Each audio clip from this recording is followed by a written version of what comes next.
ప్రత్యేకత ఏంటంటే మనమేమో దేవుణ్ణి పూలతో పూజిస్తాం, కానీ పువ్వులనే మనము ఒక దేవుడిగా భావించి గౌరమ్మగా మనం పూజిస్తాం. కాబట్టి ఆ పూలకున్న స్వచ్ఛత అనేది మనకు అర్థమవుతుంది. మన పండగ కూడా, దసరా పండుగ కూడా అలా కావాలని కోరుకుంటున్నాము.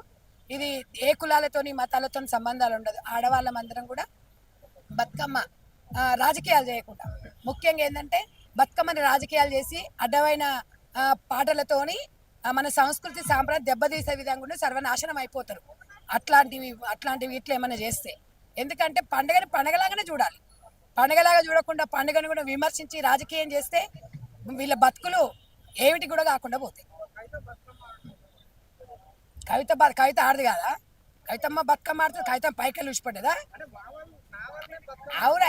ఆగో మన ఎప్పుడు రజా మనం ఎప్పటి నుంచి ఔరంగజేబు అప్పటి నుంచి 300-400 సంవత్సరాల నుంచి ఉంది మన బతుకమ్మ పండుగ.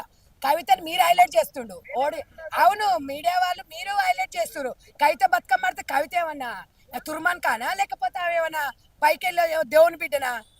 అందరూ ఆడినట్టు ఆమె ఆడుతుంది, అందరికున్నట్టు ఆమె ఉంటుంది. కవితమ్మ నేను స్పెషల్గా చూపించడం ఏంది? ఆమె బతుకమ్మ ఎన్నుకున్న విధానం, ఆమె బతుకమ్మను ఎన్నుకున్న బతుకు తెరువు చూసుకుంది. బతుకమ్మ కోసం వెన్నదేలే. బతుకమ్మ అనేది తాతల యుగం, తాతల నాటి నుంచి ఉంది. ఇవాళ కొత్తగా ఏం రాలే. ఇక కవితమ్మ గురించి చెప్పి హైలైట్ చేయకురి. ఎవరంటారు?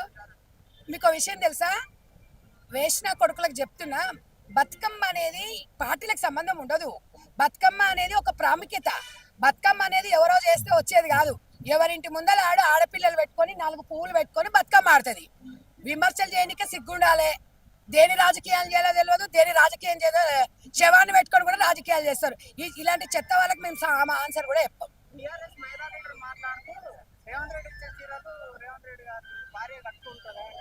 ఒకటి బాబు, ఇప్పుడు ఓ విలువలేని వాళ్ళు మాట్లాడితే, ఆ విలువలేని వాళ్ళ గురించి మాట్లాడితే మేమేం సమాధానం చెప్తాం? కేసీఆర్ ఇచ్చిన చీరలు కేసీఆర్ బిడ్డ కట్టుకుందా? కేసీఆర్ పెళ్ళం కట్టుకుందా?